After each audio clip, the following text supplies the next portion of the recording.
Hello, everybody, and welcome back to the Unwokable Podcast. Well, do you ever wonder why you're seeing everything you're seeing in the schools? Do you wonder why you have radical school boards banning parents from school board meetings? Do you wonder why you're seeing books coming into schools that obviously should not be there? Do you ever wonder why the Democrats did something as so stupid as to defund the police? What would be the logical purpose in that? The purpose was to implant a bureaucratic enforcement agency into the institution, whether you're talking about the police department, whether you're talking about schools, colleges, businesses. That was the goal. And you may say, oh, Unwokable, you got to be insane. They defunded the police because they're nuts. A little bit, yes, but there was a reason. James Lindsay always tells you something. He says, don't for 1 minute think that these people are irrational, meaning that they don't have a goal. Because the goal, they have one. The goal is to take over institutions and marry them together. Diversity, equity, and inclusion,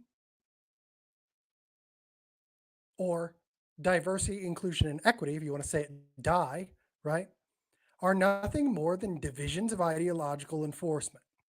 Now, I've been railing on this for a while.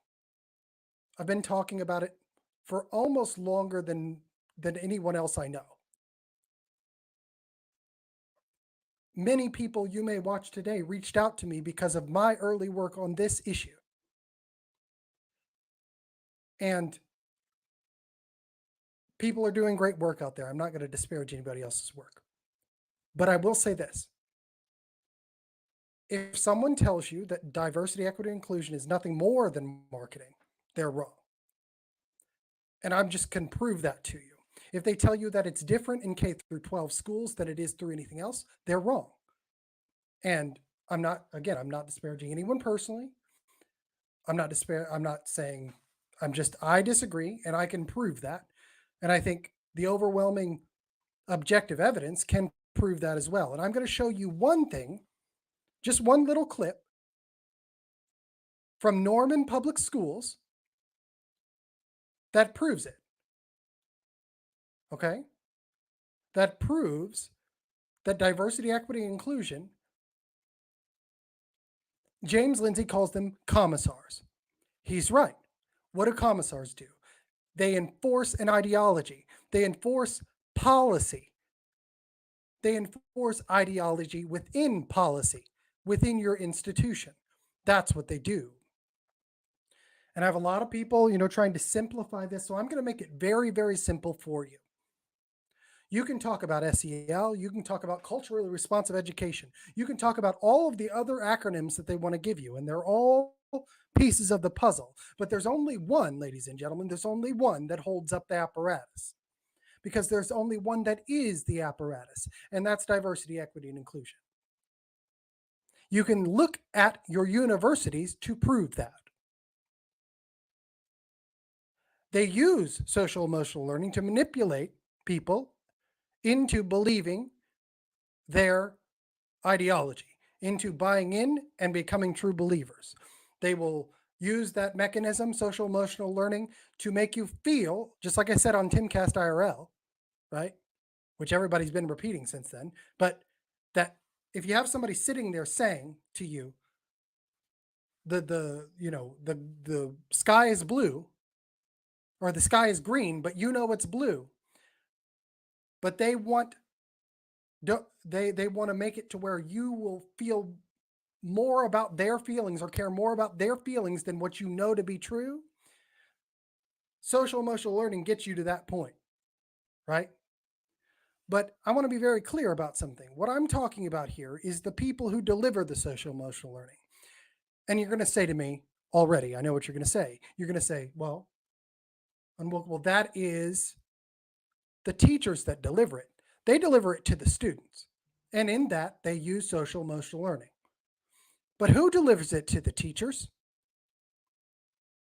Who mandates that it be embedded in everything you do instead of addition to? So let me couch that. I have a video here from Norman Public Schools. Teach for Equity, DEI teacher training.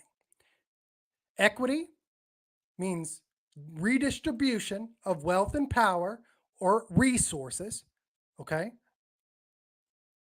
That's what it means. It's not about equal opportunity. It's not about treating everyone equally. If they wanted to use the word equal, they would. Equity is about redistributing wealth, power, and influence in any institution. So I'm going to play this video for you. I want you to listen to what Stephanie Williams, who at this point, when she made this video, was the director of Norman Public Schools Diversity, Equity, Inclusion. She was the executive director, right? And there are other videos I can show you, and I will, where the superintendent says that Stephanie Williams, as the executive director of Diversity, Equity, and Inclusion, was responsible for vetting all new materials coming into the school and for vetting all old materials and removing those that she did not see fit her message, fit the religion of equity. She ideologically scrubbed the school. Listen. So I'm going to let you listen to this. This is from years ago, 2021, almost 2 years ago now. And this is her training the teachers. This is her training the teachers. How to, or what to, or to implant into their curriculums, into their students. Now, here's the other thing. What the superintendent of Norman Public Schools did as well is he gave Stephanie Williams the power to train the administrators as well.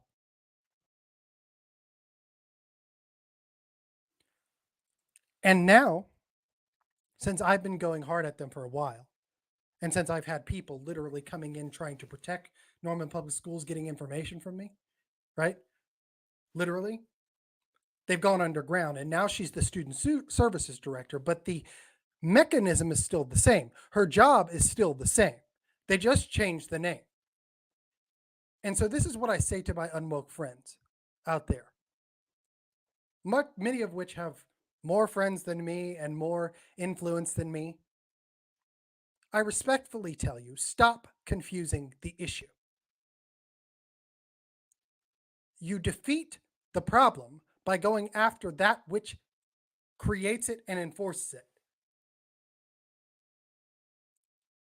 And you do that by enforcing laws already on the books, right? You do that by getting school board members in that will remove this. That's something that great organizations are working on. But you also do it by attacking it at its root, which is at the university system. OSU and OU have thriving, unthreatened, extremely well-funded diversity, equity, and inclusion divisions. They have divisions of ideological enforcement that are being empowered more and more every day, to the point where every single college at the University of Oklahoma has a DEI dean of that their only job is to ensure that the ideology is being implanted in the college.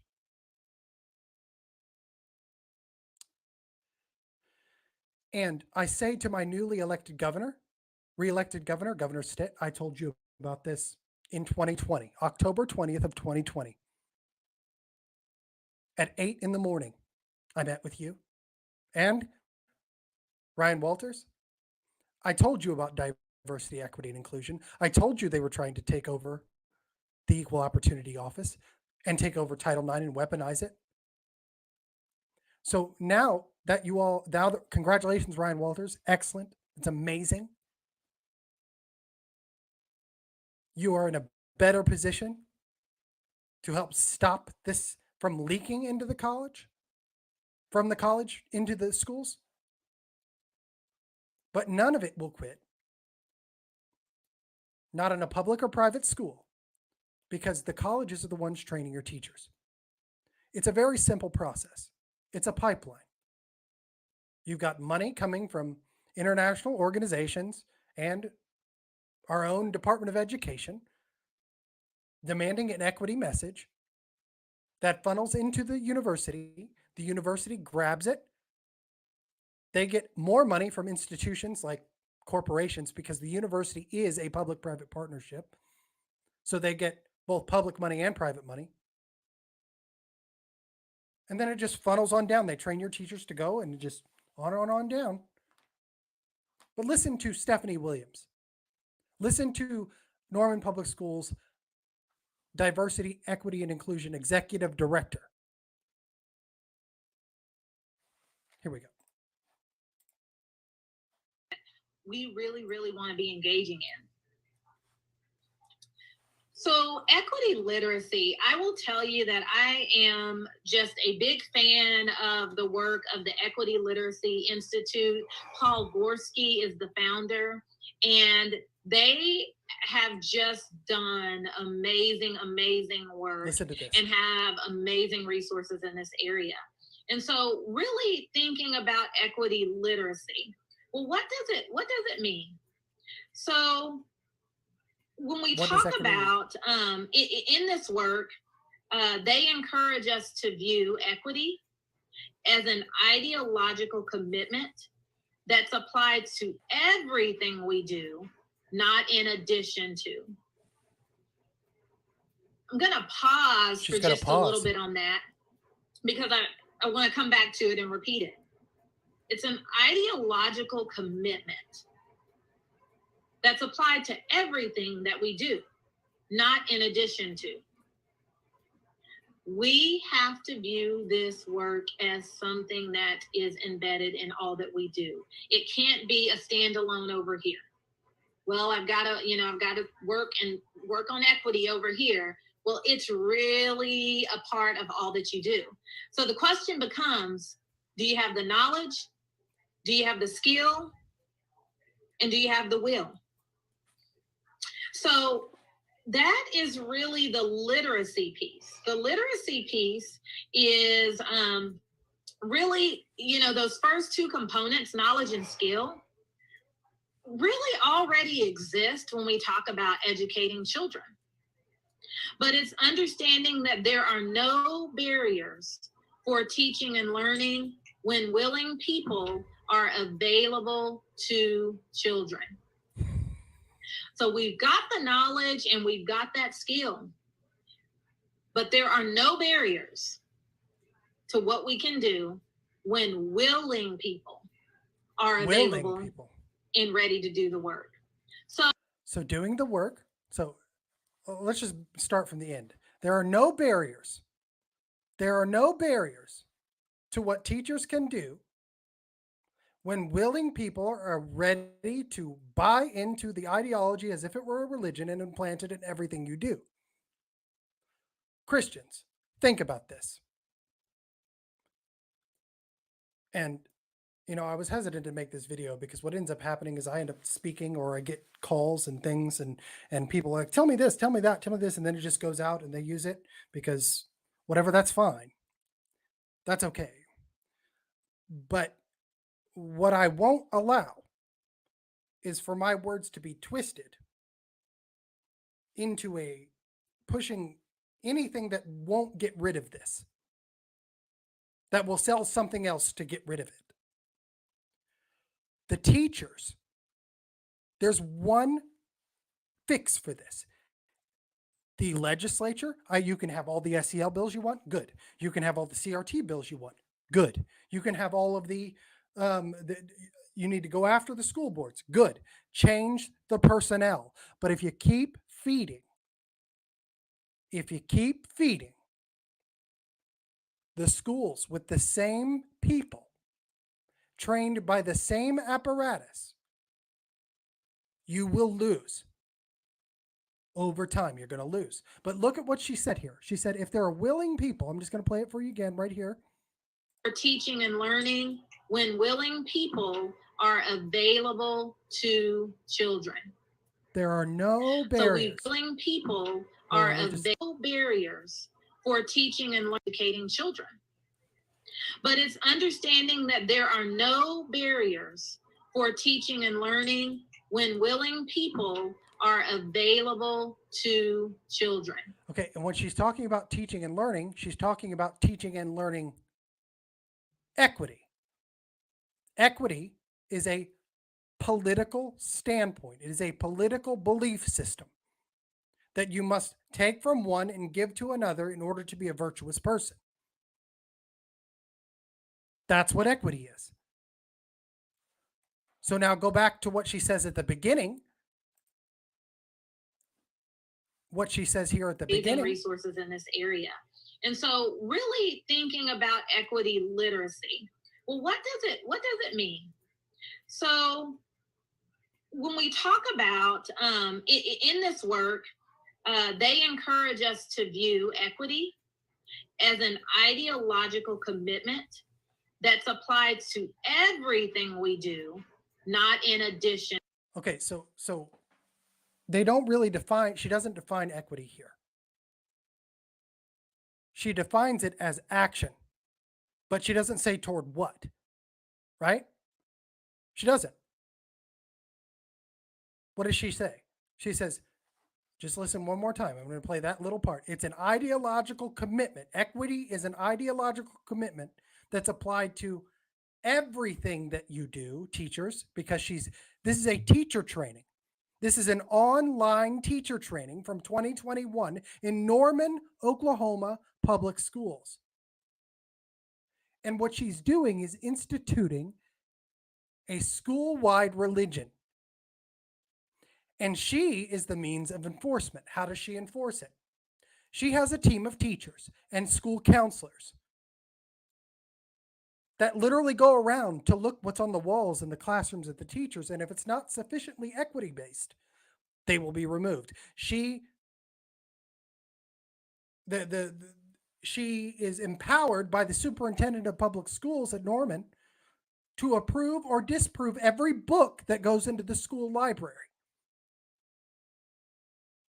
So when we found Flamer and Genderqueer and those kinds of books in Norman public school libraries, which we did, nobody talked about it because it's a little too close to OU. We've got to keep things way out and way from OU, don't we? There's too much money running through the city of Norman.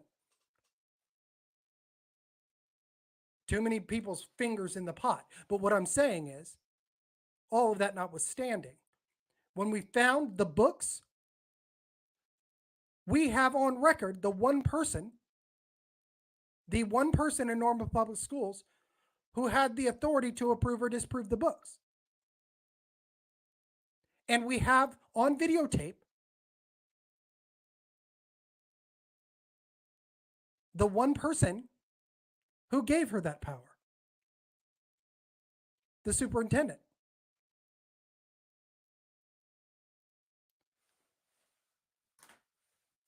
So what I won't tolerate, or what I won't tolerate without some pushback on this issue that I've spent more time on than literally anyone up to this point, is saying that this is just marketing. Now, does it use marketing? Absolutely. But everything uses marketing. Anything that's being sold to you uses a marketing standpoint. What she is also in charge of is hiring and recruitment. Why did we see Summer Boimier in Norman Public Schools, even though she had radical posts all over the place? Why did we see Tyler Wren? Why did we see Tyler Wren go from one school to the other? Because they're looking for Tyler Wren. They want to hire Tyler Wren. That's the kind of teacher they're looking for. They're looking for Summer Boimier. That's the kind of teacher they're looking for. They want the kind of teacher that's going to make good trouble. as they put it. That's what they're looking for. Her job is to recruit them and hire them. It's the same at the University of Oklahoma. It's the same at OSU. It's the same at almost all universities. And I just find it disturbing that for 2 years now, nobody will ne'er mention it. You might get a story on it here or there, but you don't get any politician really talking about it. Don't get any legislator talking about it, despite the fact that I've met with a bunch of them to talk about it. This is a giant industry. Giant. It's billion-dollar industry. One of the largest DEI training professional development places in all of the country is housed at the University of Oklahoma. It's called NCORE. DEI sits at the table of every decision-making process in these institutions. The officers, they're commissars.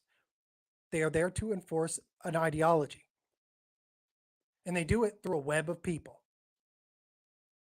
Like commissars. Look up what commissar means. And guess what? If it's a simple fix. It's not simple in doing it, but the actual, you remove the people who are employing themselves in these institutions. So you defund it. So the legislature looks at the University of Oklahoma and says, you know, we're not going to fund you at all if you're employing anyone whose only job is to push a political message. Idaho tried to do it. Tried to get Texas to do it.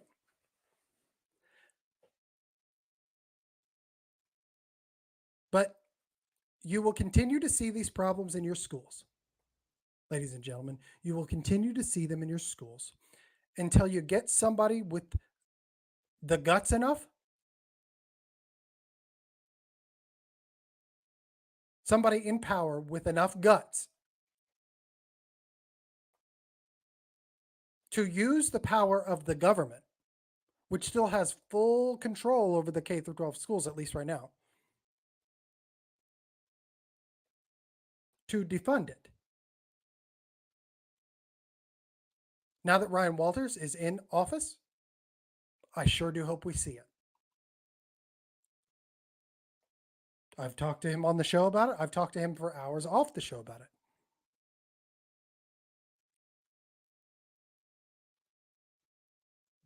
And I hope the governor gives him the support he needs.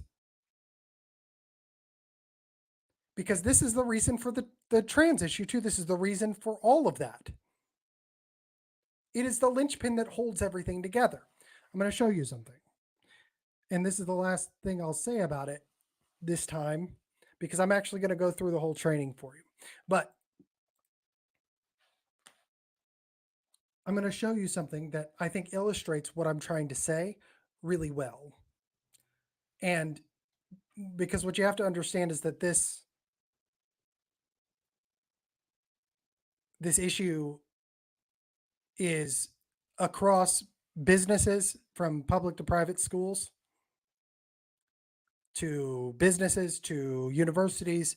You're going to see, you see DEI office everywhere. And then what you're going to see is them disappearing without any push, because they're just going to rename them.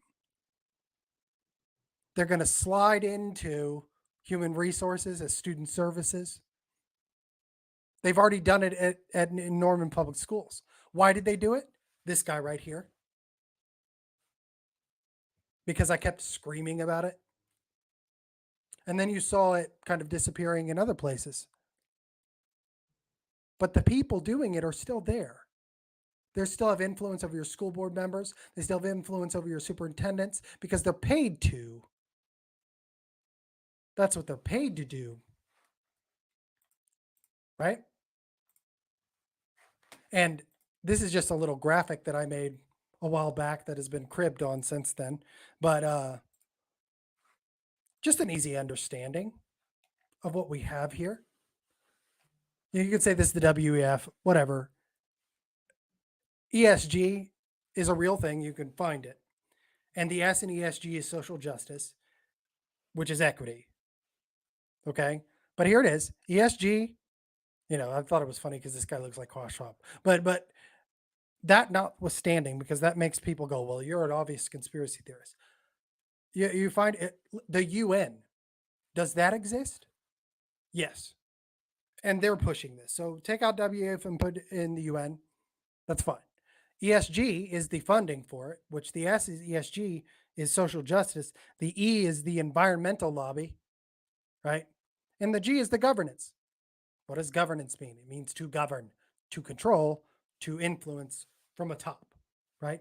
And they give it to the universities through ESG. ESG gives it to DEI, right? Right here, K through 12 schools, SEL, American students. That's it. That's the ideology, and that's how it flows. So notice what's in the middle, right? If ESG up here, which is environmental social governance, which is a credit score system, right? That's what it gives to the universities that makes it take it. That's what it gives to the universities as a financial incentive, right? If you break the back, which is right here, if you break it, if you would have people in the legislature in your executive look at it and first take it out of their own government, like that would be a start. And just say, we're not going to fund it. Line item it. Just don't fund it.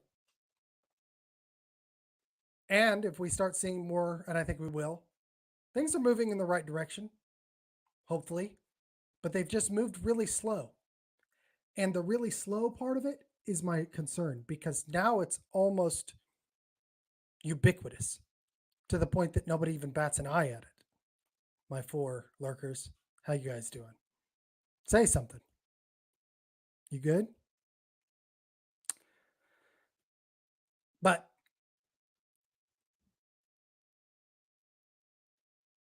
it's not marketing.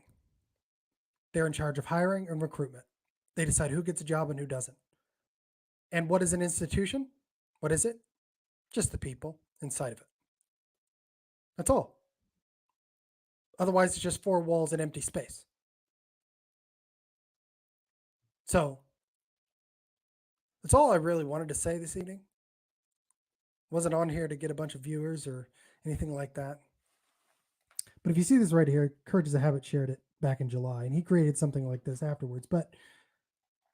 And that it's a little bit of a disagreement between him and I about what marketing or how we are marketing what DEI is to parents as marketing. And I think I'm going to have him on the show to talk about it if he'll come. Hey, he said he would. So I like Alvin. He's a good guy, does good work. Really good on the school counselors issue. But how we're marketing DEI to parents as just a marketing tool greatly diminishes what it is. It just does. And that will prolong the problem. It will. It already has. That's how they've kept it in place for so long. Because I have DMs between me and Chris Rufo. Me, Chris Rufo, and James Lindsay and others, where I'm telling them a year and a half ago or more, you guys need to start telling people what DEI is, because everyone thinks it's a good thing. And boom, just a month later, you start seeing it. James was talking about it earlier. James has always been talking about it. But Rufo runs the marketing. He's the anti-marketer, so to speak. Good at it. But I'll show you in writing. Nobody was really talking about it. And then Jordan Peterson. Man, that video, you need to go watch it. It was excellent. DEI must still die. He nailed it. He hit it right on the head. And he talked about what it was and how it enforced an ideology in his institution in Canada. And why he quit. It's the reason he quit. DEI did the job it was supposed to do, which was make professors like Jordan Peterson quit and then hire somebody like them to replace it. That's the only reason they exist. And then to make sure that they got all the right materials, everybody's preaching the right message. That's what it's for.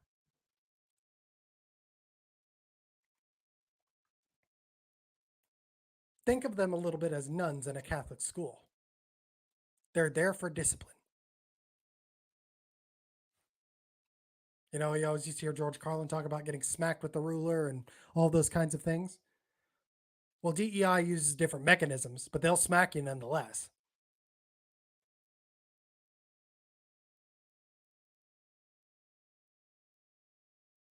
So I'm going to have a few people on soon to talk more about this who have done really, really good research.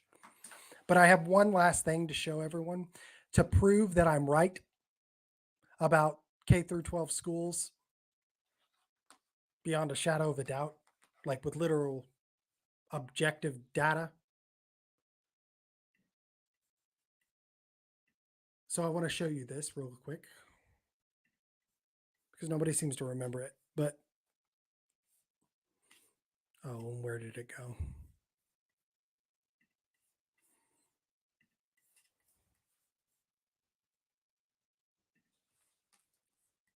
Oh, of course.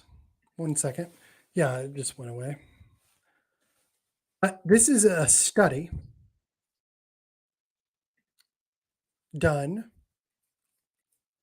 1 second, guys. Doing my own stuff here. And this is a study specifically about K through 12 schools that you should look at. Just recently came out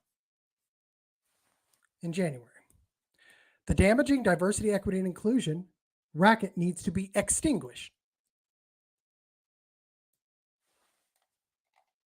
Okay. Researchers extraordinaire Jay Green and James Paul have released a series of 3 carefully crafted studies on diversity, equity, and inclusion that detail many aspects of the harmful scheme. In a nutshell, the authors find DEI to be counterproductive and politically radical. The part of the study that examines DEI's effects on elementary schools, not marketing, the effects on elementary schools is particularly damning. It looks at school districts with at least 1,500 students, of which there are 554, and finds that schools with chief diversity officers, CDOs, actually have larger gaps in achievement between Black and white students, Hispanic and white students, and non-poor and poor students within districts without CDOs. And those gaps are growing wider over time. This pattern holds true even after controlling for a host of other observable characteristics of those districts. The authors explain that gaps occur because CDOs are more focused on promoting a political agenda than they are on finding effective educational interventions. And that political agenda includes advancing policies that typically exacerbate achievement gaps, such as eliminating gifted programs in advanced math classes while selecting English and social studies content for its political orthodoxy rather than its educational quality.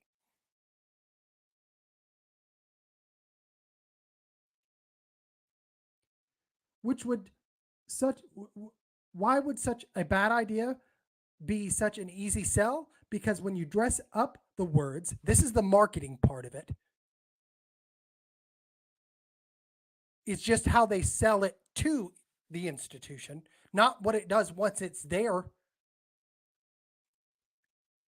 Because, and I just want to point this out, that trying to replace it is a fool's errand. It's a fool's errand.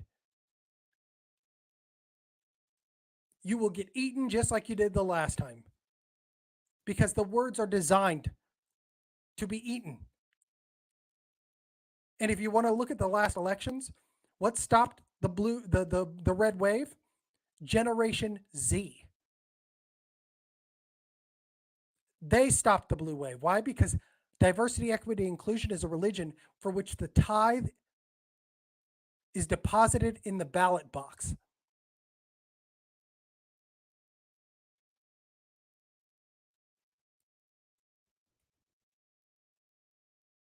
So it's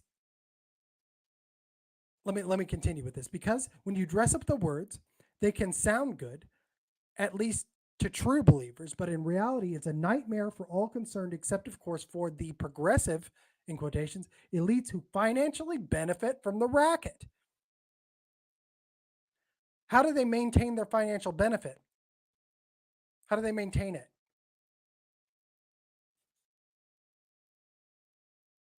Anybody? They only hire people that agree with them, and they push those out that don't. So if you have an whole office and a whole market for that in public institutions, because the private institutions, you can't do anything about them. And I'm talking about businesses versus public. So I'm talking about government specifically versus like, Apple or Google, right? For example, the Oklahoma Department of Health and Human Services, completely under government control. Any company outside of that, not under government control, right? Well, if you have complete control over a department and you don't remove these officers, knowing this is what they're doing, you have nobody to blame but the person who's the CEO of the institution, the secretary of the department, and going up.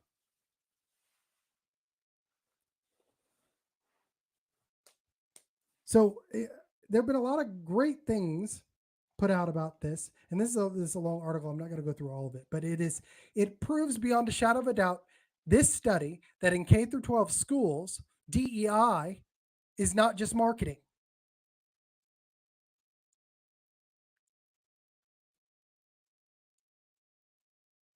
It's a political ideological enforcement. It is a division of ideological enforcement, and the enforcement comes through the people who are in charge of them. You saw this in the federal government. Everybody's like, why is the FBI so, ideological? Why is the FBI so ideological? What should be the more accurate name for DEI? DI, Divisions of Ideological Enforcement. That's the more accurate name. They are there to enforce a political ideology. That's it.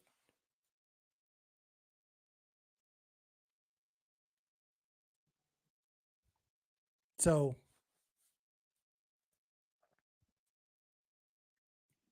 and this study proved what I'm saying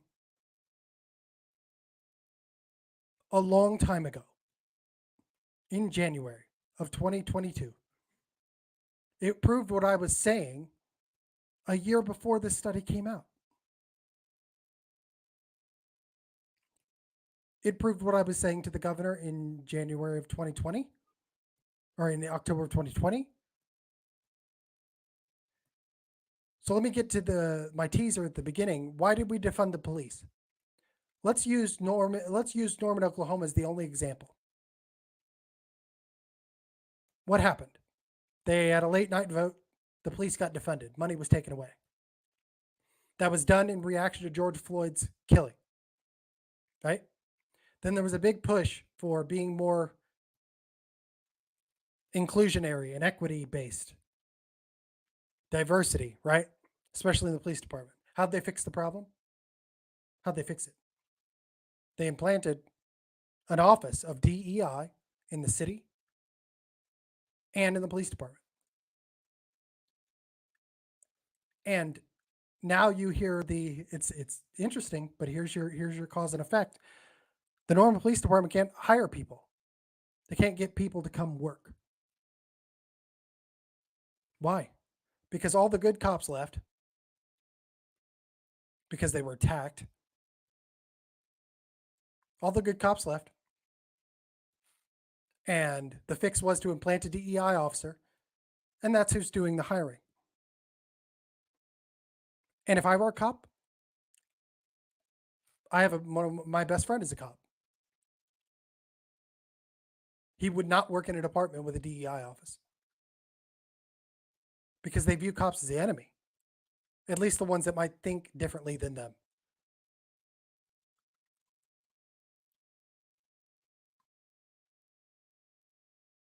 They were the ones pushing for the defunding of the police in the first place. But now they have complete control, so anybody that does get hired. Why do we have a teacher shortage? Because they pushed out all of the older teachers that didn't agree with this stuff. What COVID didn't get rid of, for that matter, in terms of scaring people into quitting. And now you have a massive drop in teachers, older teachers, and not enough young radical teachers to fill the spots.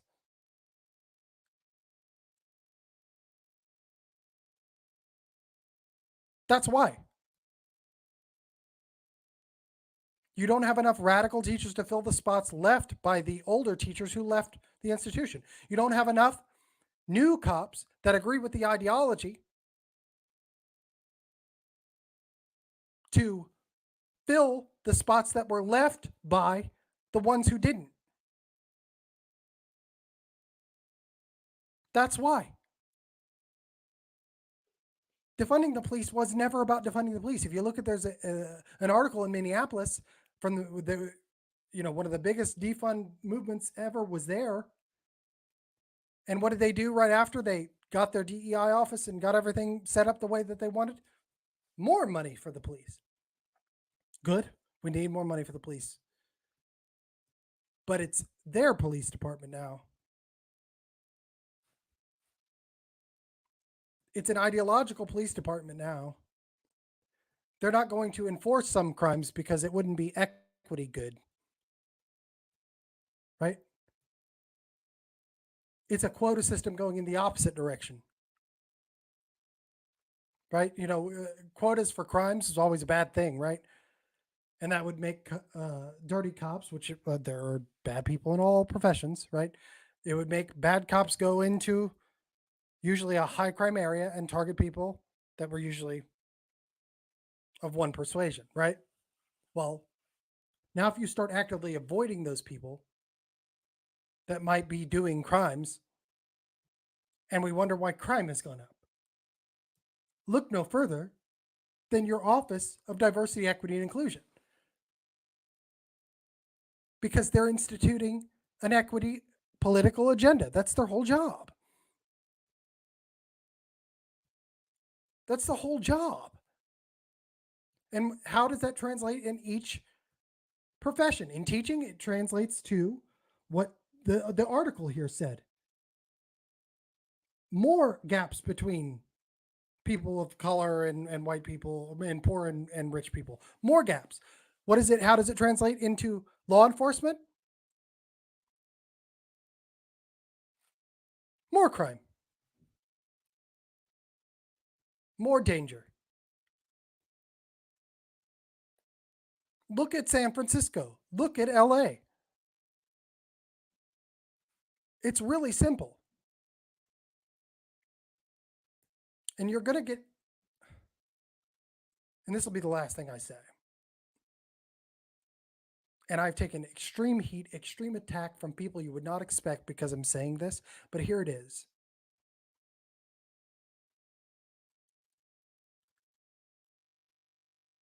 Nothing will be done unless they go after the root of the problem. Because it will just persist and increase as time goes on.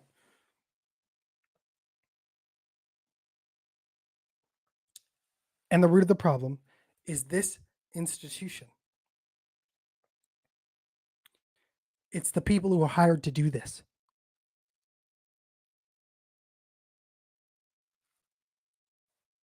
And as long as you have weak-minded, weak-kneed administrators and things and government officials who look at it and see a nice big shiny ESG covered paycheck,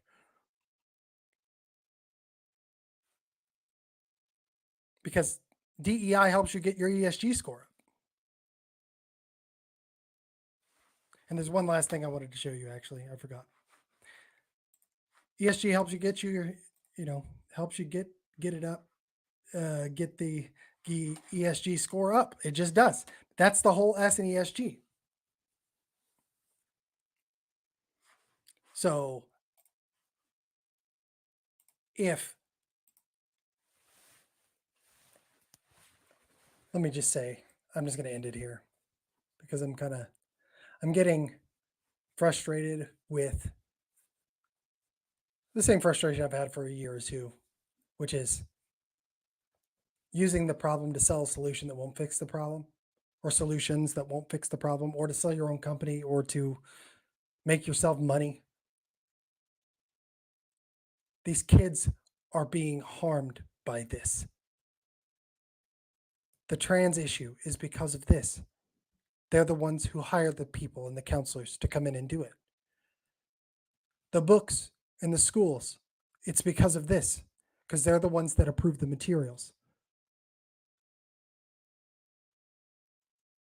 The teachers getting rehired from one place to the other is because of these institutions, because they're the ones in charge of the hiring and the recruitment. They have to approve everything. It's like having a pope in your school representing what is good in a moral sense. It is a hack of the separation of church and state. And it's designed to be the membrane that connects public and private institutions towards one secular religious goal: equity. What is equity? Redistribution of wealth, power, and resources. Not based on color of skin, not on gender, but based upon what your political belief is. Diversity is nothing more than using minorities as human shields to get a political agenda. That's all it is. That's it.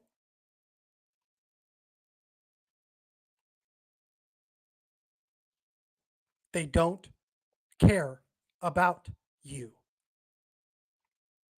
They don't care about minorities or people of color or whatever other word, or BIPOC, or LGBTQIA plus 1848-327. They don't care about any of that. The only thing they care is about using those people as human shields for the fire they're going to take,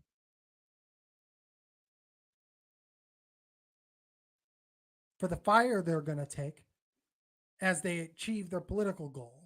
And once they're done with their political goal, which is now monetary based as well, a unification of public and private institutions with DEI as the membrane, the glue that keeps them together. That's what it is.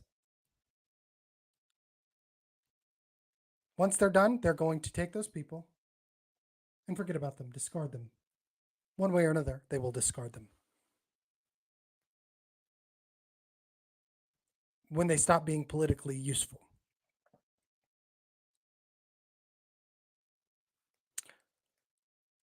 You already see it in DEI now, where you'll have some people who come in as the paragon of all things good and true, and then it becomes politically expedient to run them out on a rail.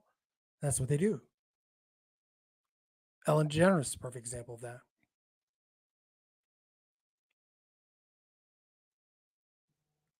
Caitlyn Jenner is an example of that. Right? So it becomes it becomes very frustrating because this is maybe, I mean, go back and look at my videos, guys. Until recently, until Twitter somehow mysteriously put it all up to where it was when you search DEI, my name doesn't come up anymore.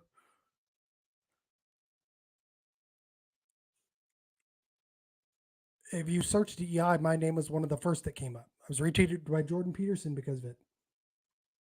Not long after that, he was suspended from Twitter. It was interesting. Not correlation does equal causation, but it was right after he started talking about DEI. And it seems that everybody wants to move away from it as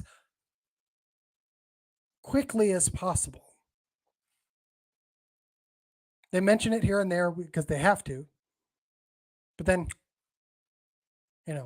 let's move on to something, the next big shiny thing. Let's manufacture a crisis in many cases. Let's just take advantage of the fact that the left is real dumb and does things like ban parents from school board meetings. Ridiculous. But they're doing that because of this ideology. That's what they're doing. They're doing that because of the people who enforce it. And they're doing that because it's supported by your universities and by companies as a means to cover their own sins. Because if you look that they're taking care of diversity, then you don't have to look at anything else that they're doing wrong. Who cares about the sweatshops in China or India or anything where they take advantage of it, exploit people there too? No. We're busy exploiting people here and calling it a virtue. Equity consumes excellence. That's what it does. And it will continue to do so as long as you have either dense, proud, or gutless people willing to take it head on. And I mean head on publicly, like right at it. If I were governor of the state of Oklahoma or any other state right now, I would put it at the top of my agenda. I would say, this is going to be done.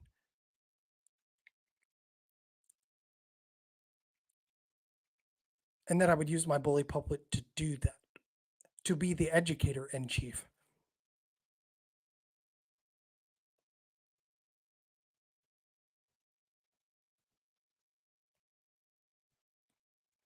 And then maybe, I would get rubbed off or,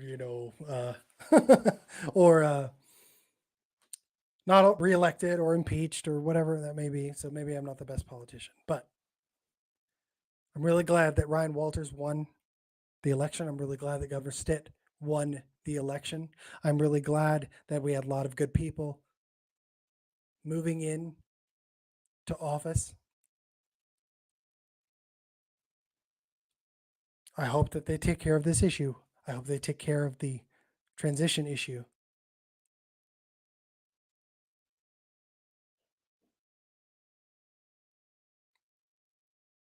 But it stems from this. They hire those school counselors, guys. They approve them. DEI must die. It must continue to die. And we must stop ignoring it just because they changed the name from Executive Director of Diversity, Equity, and Inclusion to Student Services Director. That's what I got. Thanks, guys, for watching. Oh, wait, hold on. Wait, Wikipedia snippet. What did you say? You heard about Opus Dei in the Da Vinci Code? Now it's back. Yeah. Dei stands for God. DEI. Or of God, really is what it is. Of God. So I'm gonna let you guys go. I gotta go eat dinner. And this wasn't maybe a more entertaining video. It's more informative, going back to my roots, so to speak. But it's all right. I'm sure somebody will take it and use it elsewhere, claim it's theirs. But it's cool. All right, we'll see you guys later. Have a good one. Talk to you later.